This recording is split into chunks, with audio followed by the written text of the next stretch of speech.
Kia ora and welcome to Cinema in Context, where we discuss all things film and the connections between. My name is Jeremy Downing. I'm William Chen. And today we are joined by 5 other people.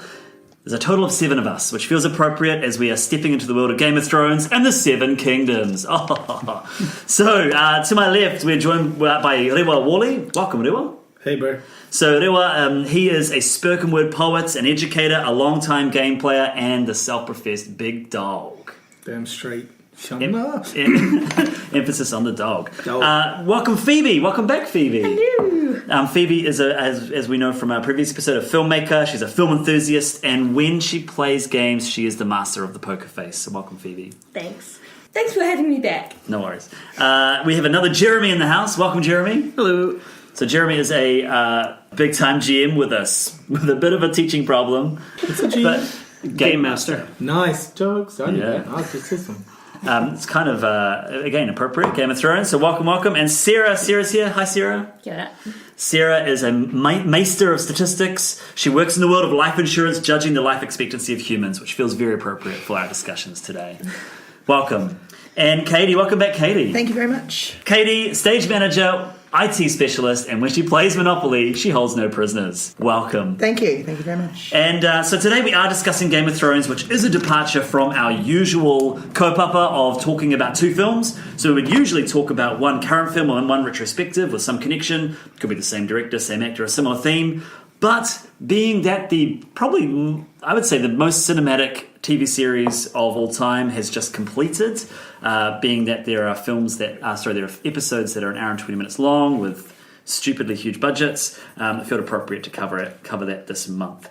So before I hand it over to William to give us a bit of a summary, just a warning, we will be spoilering everything with Game of Thrones. Everything is up for grabs. So if you have not completed Game of Thrones, then please pause this episode and come back and listen to it at a later date. Right, William, give us a bit of an intro. Alrighty, so Game of Thrones is based on the book series by George R. R. Martin, starting sometime in the mid-90s.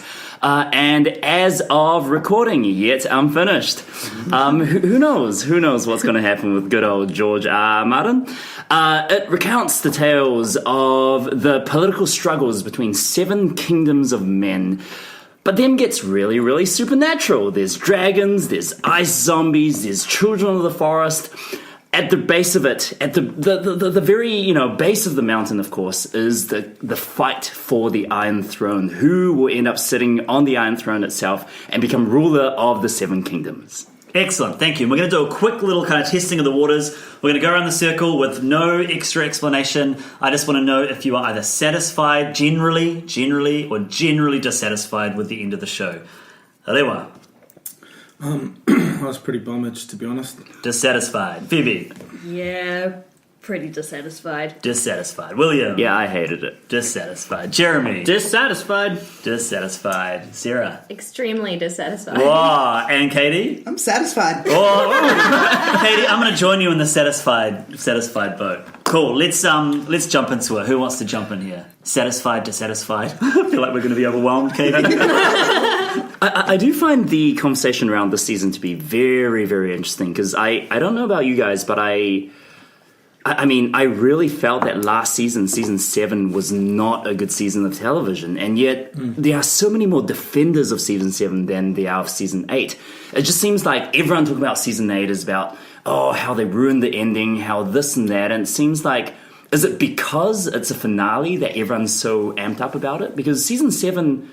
in my mind, it made so many mistakes that season 8 also did, but oftentimes in much more egregious ways, such as the trip over to the north, and just the final couple of episodes really stuck out like a sore thumb.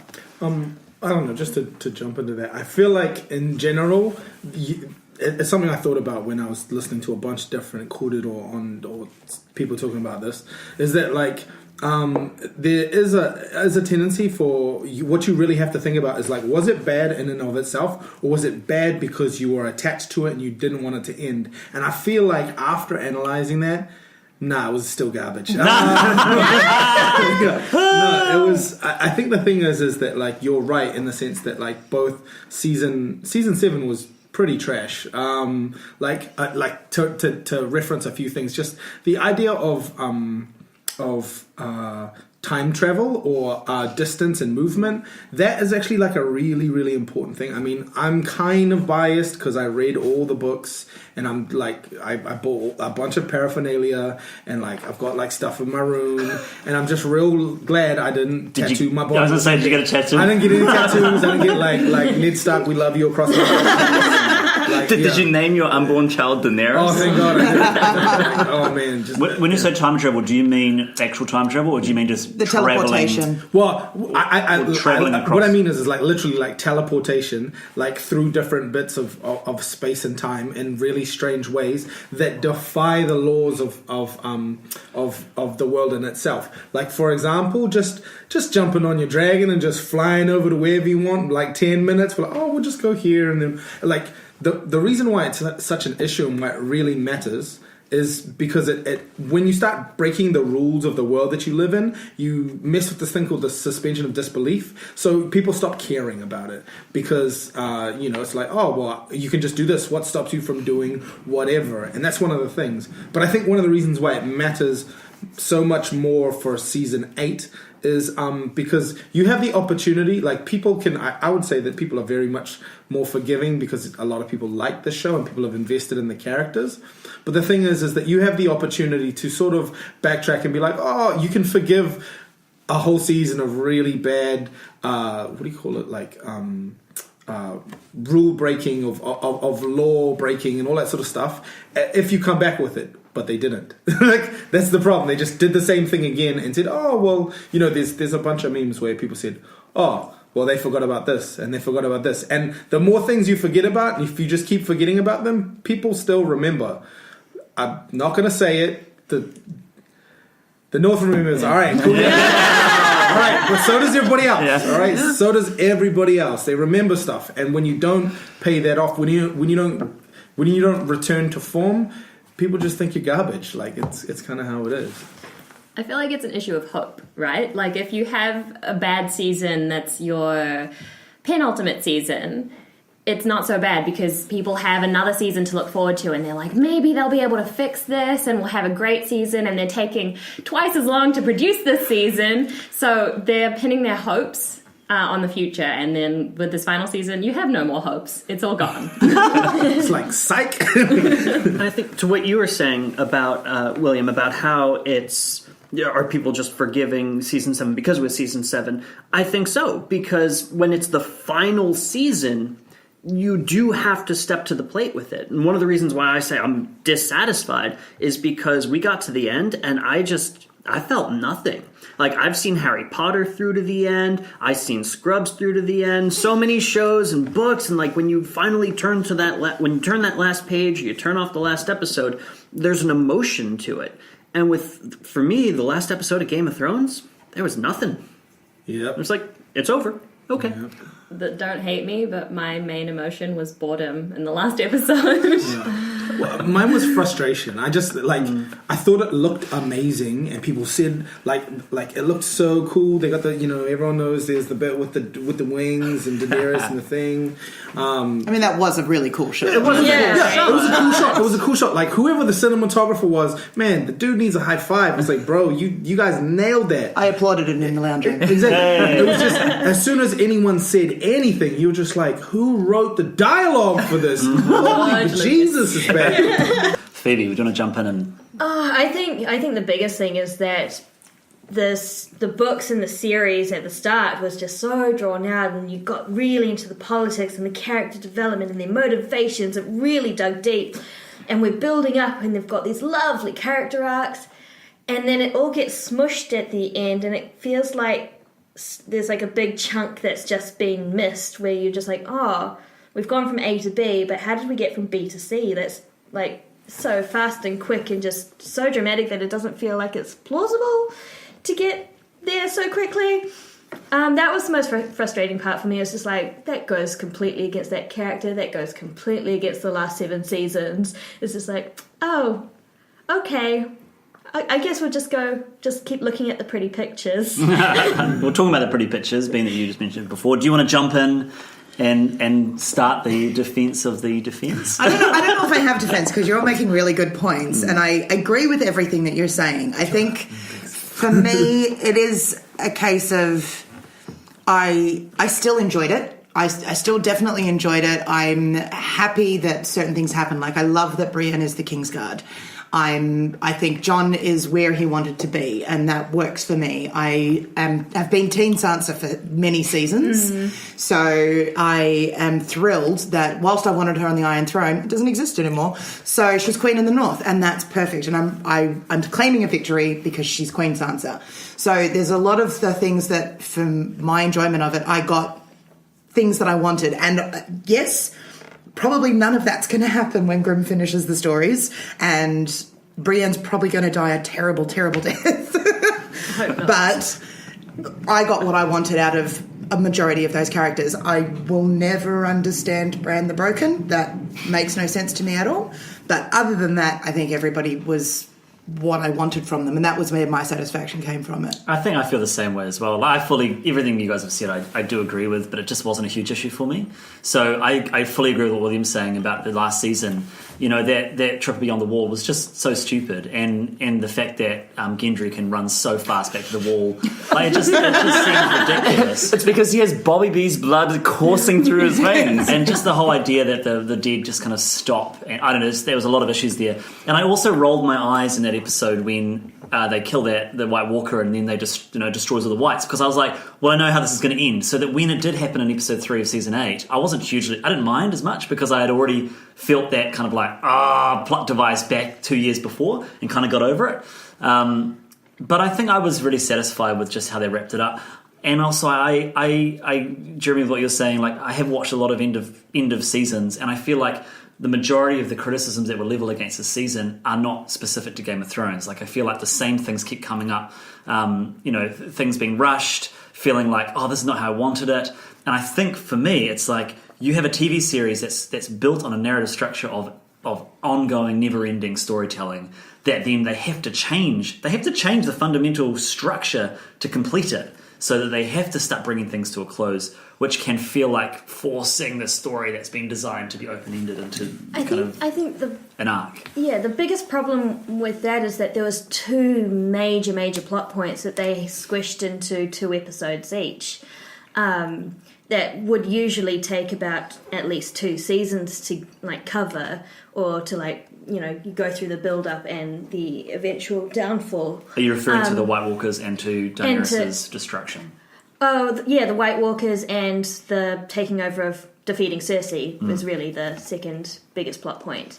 But to be fair, George R.R. Martin said that if it had been finished in a way that he was happy with, it would have taken another 5 seasons to do it properly. And I guess it does force him to finish the series because he's not happy with it. He's not happy with it. So he has to finish it so people know how it's supposed to end. Yeah, and I'm looking forward to that. Yeah. I'll also just put this out there, is that, like, for them to make episode 3 and episode 5, in terms of just budget, like, they had to triple the budget and cut it down to 6. That's why there's 6 episodes, because they needed the budget to put those on. So it's like, I get that it's rushed, totally, but I'm also like, would have we had those episodes without it being rushed? They also filmed the ending a whole bunch of times so that it wouldn't leak, which I feel like maybe that was kind of unnecessary, and they could have just put that budget elsewhere. Maybe given us an extra 2 episodes. I think also, though, there's a legitimate criticism in kind of what you just shared, in the fact that, there was an emphasis and a focus on big budget green screen. Some of that stuff was really awesome. I'm like, wow, it looked really cool.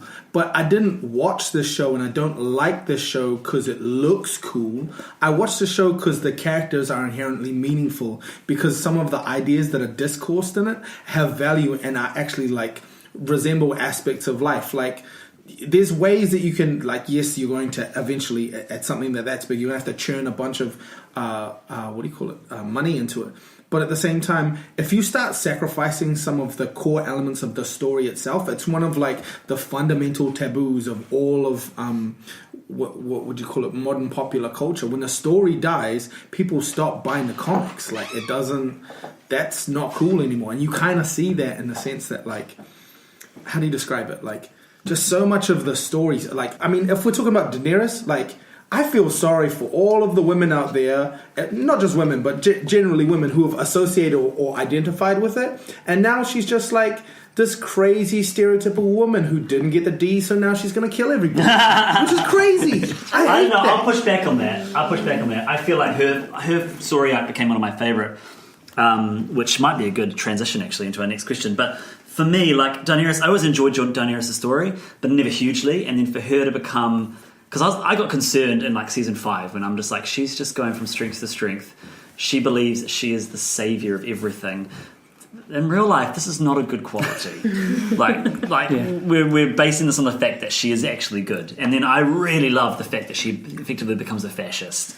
Like, that's what she's bringing, right? I was really hoping that Daenerys, she's going higher and higher and higher. And you can see I didn't mind in season 8 that she was getting worse and worse and worse, but I was really hoping that she wouldn't fall off the cliff that as far, and that she would realise that she was becoming the tyrant. She'd be like, I'm defeating all the tyrants, and then be like,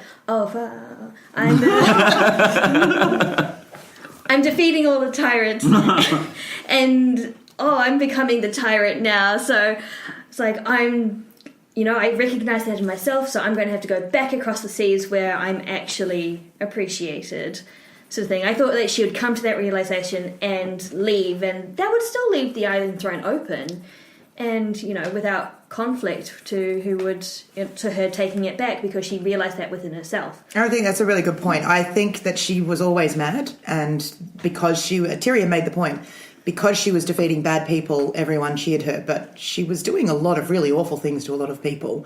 So it wasn't that much of a stretch for me that she went off the deep end. But I agree, if she'd had that realisation, that would have been a great turning point, and power to her. Unfortunately, they went down no, she's crazy, kill her. I actually don't mind where they went with Daenerys. I think, bouncing off what you said previously, Katie, like most of the decisions they made in the finale actually... I enjoy, and I think it makes sense in terms of character as well. It's how they got there. Execution. The execution is... It's everything, right? I mean, especially since the previous seasons of the show have trained us to think and to feel at a certain pace and in a certain way.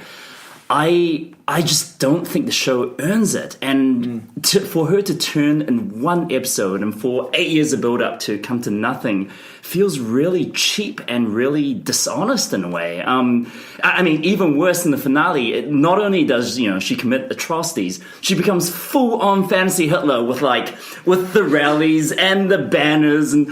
by the way... the wings. Yeah, Hitler and his beautiful wings.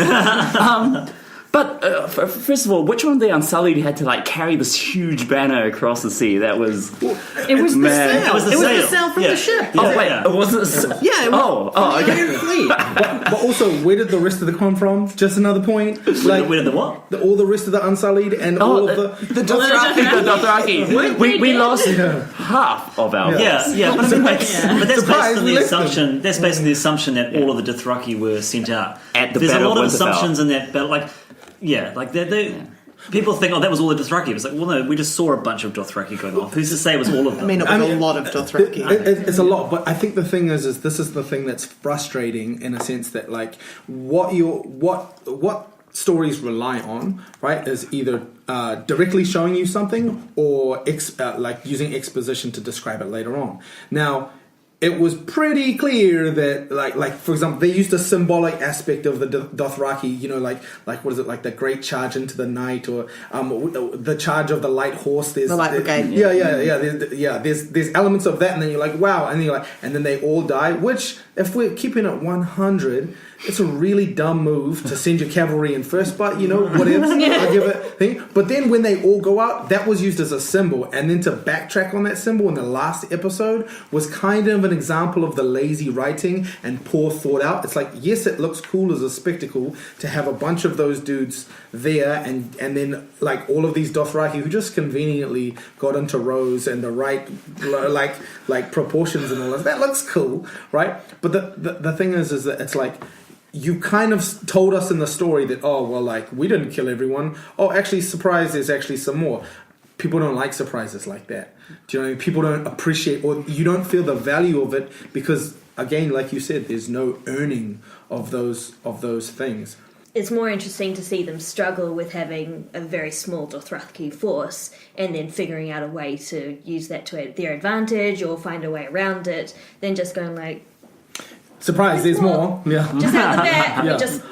I brought these extra biscuits. Like, Well, let's flip this conversation of surprise, and let's get to our first kind of prompt or provocation. So, favorite character arcs. So, I guess these are the areas where we feel that there wasn't necessarily a surprise, but they'd earned an arc. Jeremy, I'm going to start with you, and we're going to move our way around clockwise. So, do you want to tell us one of your favorite character arcs and why? Hands down, Sansa. She is one of the only characters who, not only did she play the Game of Thrones, not only did she win the Game of Thrones, she actually beat the Game of Thrones. While everyone else is trying to get to the Iron Throne, she's able to muster up all of the things that she's learned from all of these leaders, the things that she's learned from Joffrey, the things she's learned from Cersei, the things that she's learned from her own father, from Peter Baelish, and use them to construct her own throne. And I don't think anyone is more deserving of the title, ruler in the North than Sansa. The entirety of season 7 and 8 shows just how worthy she is of that role, and that there is no one else who has the desire or the ability to handle that position with the finesse and skill that she does. And like to think about where she starts, say, I want to be queen, I want to be queen, and it's like such a different meaning to where she gets to when she actually is queen. Yeah. Nice. Sarah, do you want to tell us your favourite character arc, or one of your favourite character arcs? My minor character who has my favourite arc is definitely Podrick. There's a lot of low stakes stuff going on in the background for Podrick, and it's just really nice to watch a lot of like his interactions, especially with Brienne. Like he is able to bring out a lot from her, because otherwise she'd be probably quite a stoic, laconic character, I guess. And then favourite major character, sorry I cheated, is Arya. I quite enjoyed the fact that essentially she just gets pushed into this whole journey that is meant to shape and mould her to take on like the big bad evil guy. It's quite amazing, I think, the way that she had such a long journey and then kind of came back to where she was from. I won't say I'm happy with everything that they ended with, but yeah, it also makes sense to me that she would go off adventuring. Which I'm sad to hear they're not going to do the spin-off of Arya. That would be Where's the Westeros? It's actually the only one I really want to watch, I think. Apparently she's Arya's a pirate queen? Yes. Apparently she's given up on acting because it's just so traumatic. Yeah, becoming famous was so traumatic, and also so was Jack Gleeson, who played Joffrey, which is understandable. Can you imagine being Joffrey? Yeah. I mean, but he was also so good at what he did. He was amazing. Like, hat off to him, because he made that character so hated. Everybody hated Joffrey. Everybody. Yeah. George Martin congratulated him for that reaction, that like everyone hates you so much. Well done. That was perfect. And I loved to hate Joffrey. He was so good. The best villain I've ever seen. But Excellent. it's also one of the most important aspects of any type of drama. If like you can have a cool hero, but if you have a stink villain, like villains are the testing ground of what makes a hero a hero. They are the challenge which needs to be overcome. So they have to be believable in every aspect. So he was lit. He was excellent. And I think as well his death, some people didn't like his death, but I thought, you just saw him as a kid. Like at the end of the day, he's just a spoiled kid he's just been given everything he's ever wanted, including people to torture and hurt. And I thought he was a more satisfying villain than Ramsay, because Ramsay was just so horrible. A cartoon. Just evil to the core. The series took the time to really delve into his psychological makeup for Joffrey, which has probably helped a lot. Even the side scenes, like the bit where his uncle sends him, where Tyrion sends him to The prostitutes. I was going to say whores because it's the technical term, but but he sends those two women, and then he gets one to kill the other in a really horrible way, and you don't even see you get the beginning of it. They skip to the middle, and then all you see is Roz at the end. And I thought that was a really great way of not having to delve into it too much, but you get the point. That type of storytelling Beautiful. And low budget. Low budget. Yeah. Katie, who's one of your favorite arcs? Well, definitely Sansa. I hated her to start, and she is my queen at the end. But I actually love Samwell Tarly and his whole thing. I knew I was going to love him from the first episode because he's just so not right for the watch. But he had so many important parts to play in the story, and he is clever and misunderstood and all that kind of stuff. I just really enjoyed watching him grow, and again, I'm really glad he's a Grand Maester at the end. Excellent. I agree. Sansa would be my favourite, but since she's already been mentioned, and you, Jeremy, you so eloquently summed up the character, I am going to go with Jon Snow, and I wouldn't have said Jon Snow before the last episode, because for me, Jon is a character who always believed he was nothing. And he thought, I'm nothing, I don't want to have any kids because I don't want them to be nothing, in quotes, in this world. I'm going to go up to the north, I'm going to protect the north, and he gets up there and he does his absolute damnedest to not just look after the Night's Watch, but also realises that the wildlings are incredibly prejudiced against, and we need to protect them too. And he ends up getting betrayed because of it, dies, wakes up, and not only is he given the opportunity to go and defend his family, but he gains everything. He has a claim to the throne. Not only is he not nothing, he is the most powerful person in the land, or potentially the most powerful person in the land. And I just think his choice at the end for however they got there, him having to choose between having all that he wants with the woman that he loves, they can go and just rule the world together. He decides that that's actually the wrong choice. And he not only kills her, but he loses all of that claim and ends up right back where he started at the Wall. I just think that's a really humble story arc. And I was talking to someone this week about who was just really dissatisfied, and they just said, it makes him look weak, he didn't get the kingship. And I'm like, well, yeah, but that's based on the assumption that getting the kingship is a measure of success that is actually honourable. And if Game of Thrones has taught us anything, it's that rulership is really, really messy and really not great for the person in charge.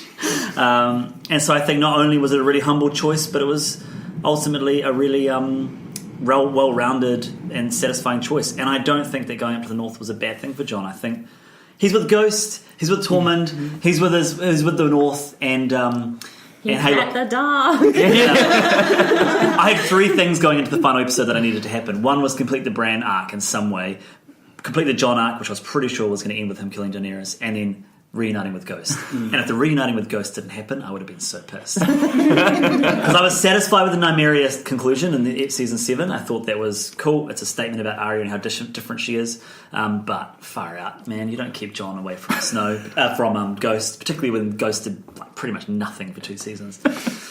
Carry on with what you were saying about Jon there, something that occurred to me is his journey really parallels nicely with Maester Aemon. Not just the fact that they're both Targaryens, but that they both had the opportunity to take the throne through a very legitimate claim, and specifically chose not to because they felt that they had another calling. And both of them wound up back at the Wall. And so I thought that was like a really nice kind of harmonious arc for him in that regard. Nice, and because I had already thought of the fact that him ending back at the Wall in that way was a nice callback to both Ygritte and the fact that he was supporting her people to reclaim their home, and also to Mance Rayder, and that he would effectively become a version of Mance Rayder in the North. So I hadn't thought of that. It's a nice connection, and that ending is a nice callback to all those people in the North that he... Rewa. So if I had to talk about 2 characters which I thought were interesting, or really held it down both in terms of acting and the narrative, one of them was Brienne. Brienne was awesome because her story was tragic, right? And she ended in a tragedy. She's this ugly woman, like literally in the books, she's an ugly woman, like Gwendolyn Christie, she's amazing, right? But she's supposed to be an ugly woman. She's a big woman who's really like kind of yucky in the face and like she's the opposite of coming. I'm not trying to be stank to all my big women out there, shout out to you, right? But like she's a really tall woman who's unattractive. She's the queen of not the queen. She's a lady, and like her dad can't get her to marry anybody because everyone makes jokes about her. And she ends up with Jaime Lannister, the best looking one of the best looking. Best at fighting, really, really rich, really wealthy, sought after people and the thing, and gets there only to be let down, right? Because this guy is actually way more keen on his sister, right? Because he describes himself as a hateful person. And the awkward part of the tragedy of life is that happens in real life. That's why people like it. Do you know what I mean? Like there's got to be some people out there who can relate to that story where they found someone they really cared about, and then that person couldn't hold down the deal. They couldn't stay with them. And that heart pain, that thing that comes out of that is really, really beautiful. Like, people feel sad and be like, she does the ugly cry, man. She ugly cries for him. And he's, and then she writes some nice stuff about him in the book at the end. Like, I would have been like, oh, you stink. Like, some real nasty things to be like, he slept with his sister. But I think that was, it shows Brienne as an interesting character, but also the thing is that she acted her character really well because her character is kind of boring and stoic. Like, she does the right thing. You know what I mean? She kicked the Hound's ass. You know what I mean? And lived, and just like, if you're gonna be like, yeah, Arya was awesome. Well, she had to practice that move on somebody. Do you know what I mean? And she practiced it on Brienne. Like, Brienne in so many different situations, you're like, man, she's an awesome character. Yeah. Plus, she looks cool, right? Can I say, I reckon that I want to say her story is wholly tragic, because that moment where she becomes a knight. That was my favourite I teared thing. It was the best scene in that episode. The best scene in the season, to be honest. That genuinely moved my heartstrings all over the place. And that shot of her crying by herself, like slightly off centre in the shot with Jaime leaving in Winterfell, was a beautiful shot. You know what I'm talking about? Yeah. I mean, the ugly cry. Well, I think that was also, if we're gonna pick on scenes in that, is you see that scene of where, like, she's standing there, she's just got out the bed, and she's a big woman. You know what I mean? So, like, you can see her on the screen, and she's wearing a cloak. She's not in her armor. The whole show, she is in armor. That's what she rolls in. And then you see her kind of in this sort of vulnerable state. And then you see her just go completely to custard. Like, her whole life goes to pudding, right? Because there's this only one person that she cares about, the only man in her entire life who has ever showed her any type of serious and real affection over a long period of time. Finally, I wouldn't say betraying her, but going back to his beginning arc, mean writing, mean acting, really believable, just good. And goodness. What made me happy about that is Jaime didn't get the redemption arc that everybody was thinking that he was going to get. In the end, he still never got over Cersei and left Brienne and didn't get the redemption. And I that was right. Phoebe. Damn, guys, you said all the characters that I liked best. Rooted for Sansa from the beginning. Podrick, I was always happy to see. Brienne, her episode, knighthood, she was one of the only characters who's actually got her dream goal, like her lifelong goal was to be a knight, and she got there, which kind of made Jaime's fall even better, that he seemed to be fully on that redemptive path, giving it to her, and the fact that she didn't believe that she was going to get it, even when he said he was going to do it, was just like so true to like women really going like, yeah, I'm going to give you the thing, and be like, yeah, sure, and they'd be like, no, actually I am, and you're like, oh, okay. But to elaborate on the character we haven't touched on would be Theon. Absolutely, he has the most, the biggest transformation that does end in a redemptive arc. He starts off as such an, arrogant, ungrateful person who really just wanted to find family and didn't really find it, found it in the wrong places, goes really downhill, killing people unnecessarily, but that's got that thread of trying to find family. He doesn't really have family with the Starks, and he doesn't really have family with the Greyjoys, because to both families he's too much the other. And then when he gets at his lowest point as Reek, and you think there's like, he's never going to get up from that bottom, and then he does, and he saves Sansa, and you're just like, finally! It's just like, he actually got right down to the bottom, and he made himself all the way up, right up into the point where he's protecting Bran, and he gives enough time for Arya to sneak up and kill him, which was basically his whole purpose, was to protect Bran until Arya got there. Really, he was never going to do any damage. He was never going to do anything spectacular. He was just the one that sort of delayed. Yeah, it was the delay that was a protective act, which was I felt like his arc ended in a really good way. I wasn't sad about his death. I felt like he had completed it, that his purpose was complete. Nice. William, do you want to bring us in for a landing with character arcs? If there's any left that you want to bring up. Alrighty, well, there's one that people haven't really talked about. And that's my boy Euron Greyjoy. Okay. What a guy! But now, if we step out of opposite land, in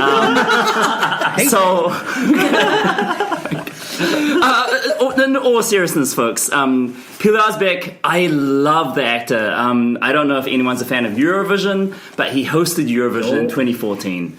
And when he was cast as Euron Greyjoy, my brother and I freaked out. It's like, Peter Asbeck is going to be... And then it turned out to be the worst decision in the show's casting history.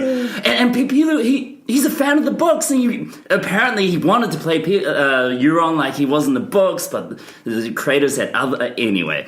I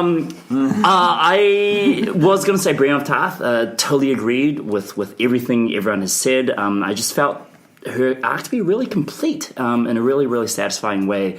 The fact that, yes, the Jaime stuff, I really felt could have really blossomed with just 1 or 2 more episodes time, just a little bit more time.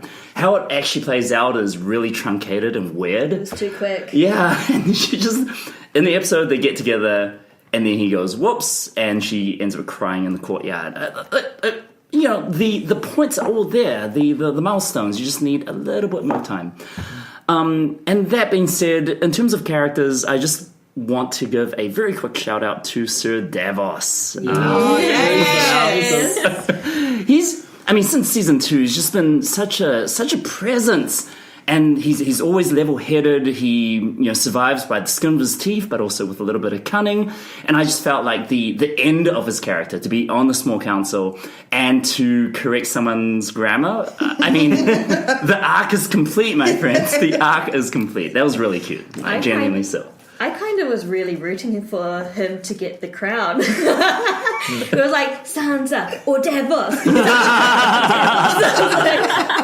But like in terms of like Tyrion saying who's more worthy of growth and blah or whatever, Sir Davos going from a smuggler all the way up to king is like the biggest leap up in the world. And the fact that he is a people's man, and in that episode he's giving really, really good advice. That was just like, yeah, oh my gosh, he's not one of the big houses that everyone can poo over, and and he's one of the people, so the people can get behind him on that fact, going like, oh, he's one of us kind of thing. He's level-headed, he's got a good relationship with basically everyone. Also, his son died as well in the show. Like, I think one of the things that, like, all of the minor characters that they did really well have all gone through sufficient tribulation to be deemed satisfying in that sense. And that, like, you're like, cool, like, he came from a stank background, went through a bunch of kings, just took a bunch of crap from a bunch of different people. And also all of his, like, lines and scripting were like small, but also like really meaningful and kept a character. Like, the bit where he's like, you're the greatest smuggler in the world, and he's like, I'm not gonna like this, am I? Amazing, right? Clever. And, like, he's like, yes, I am the greatest smuggler in the world. Like, that could have been one of the lines, but someone changed that and gave him a line that was relevant. And I feel like they didn't do that with some of the major characters. Or even with like Melisandre, when she's going like, I'll die before the sun comes up. He's not going like, well, I'm going to kill you first. Or even like before she walks out the gate, he could have like run after and killed her kind of thing, but he's got that sort of like awareness of the situation, and he's not reckless, and I thought he would have been really cool. I mean, Melisandre, she was one of my favourite characters. I was really satisfied with what happened with her, but I do know what he's saying. All right, can I just do one quick character shout out? Yes. Hot Pie. Oh, Hot Pie! There's an Instagram account that's all about Hot Pie. Of course there is. The pie that was promised. Nice. Okay, we've run out of time, but what I do want to do very briefly, just like the start, but this time as much as it might pain you to not say too much, please just say the scene, no explanation why. I want to know either your biggest shock moment or your biggest win, or your favourite moment, shock, win, whatever that is. So this is me attempting to really unpack some quite complicated ideas.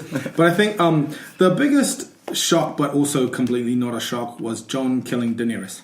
It's probably, I've got other scenes, but the one that was both the biggest shock and the biggest win was Lady Mormont's death. Oh, excellent. William, Can it be from any of the seasons? any season. Okay, can I just have two real quick? First, season 6, I want to say, at Hardhome with the White versus Jon, when he parries the hit with his sword and slices the guy into ice cubes. Whoa, amazing. But my biggest, favoritist, whoa moment of Game of Thrones was in season 2, Blackwater, when Bron fires that single fire arrow into the wildfire. And I don't think the show has come close to that. The beauty and the shock of seeing the explosion, and the show actually has money to spend on big battles like this. Amazing scene. Excellent. Jeremy. I'm going to have to give it to the Sept of Baelor. That was just tremendous in every aspect. The build-up, the music. That music still gives me anxiety. The piano. Biggest win for Cersei. I don't think we've seen a bigger win than that moment for one character to take out so many enemies in so many directions in one fell, very satisfying swoop. Such a genius, heartless action. Oh, yeah. So suited her. And the tension. Oh. Excellent. Sarah. My biggest shock would have to be Oberyn versus the Mountain. Oh yeah. Oberyn's death will haunt me forever. Katie. My biggest shock was the death of Catelyn Stark. The Red Wedding itself obviously was a big shock, but that was one I genuinely wasn't expecting to happen. And when her throat got slit, I was like, I think that's the point that I stopped breathing for the next 20 minutes and couldn't comprehend what was happening. Cool. The Sept of Baelor was my one. I thought that was one of the most incredible sequences I've ever seen. But the one I'm going to pick, and this is the one where, as a book reader, it was the first time where I genuinely didn't know what was going to happen, and I was genuinely sitting on the edge of my seat, being like, either of these characters could die. And that is the end of season 4, and it's the battle between Brienne and The Hound. I don't think I've ever sweared so much while watching anything in my life as watching that episode. Not the finale. Not the finale. No. And shout out to Arya for taking care of all of The phrase. Yeah. Oh, shout yeah. Shout out to damn. Arya for taking care of all of the phrase. That was satisfying Yeah, as that hell. was, yeah. that was taken to And I use that as an argument against anyone who says that a faceless man's story went nowhere. Yeah. Who's Okay. saying your face was on the story went nowhere? Everyone's saying that. Really? Yeah. People are idiots. Thank you for listening to another episode of Cinema in Context. If you enjoyed our podcast, then please share it with your film-loving friends. You can listen to Cinema in Context through SoundCloud, Apple Podcasts, Stitcher, and Radio Public. You can also follow us on Facebook and subscribe to us on Twitter and YouTube, which are great places to let us know what you think of this episode or give us future suggestions of films to discuss and compare.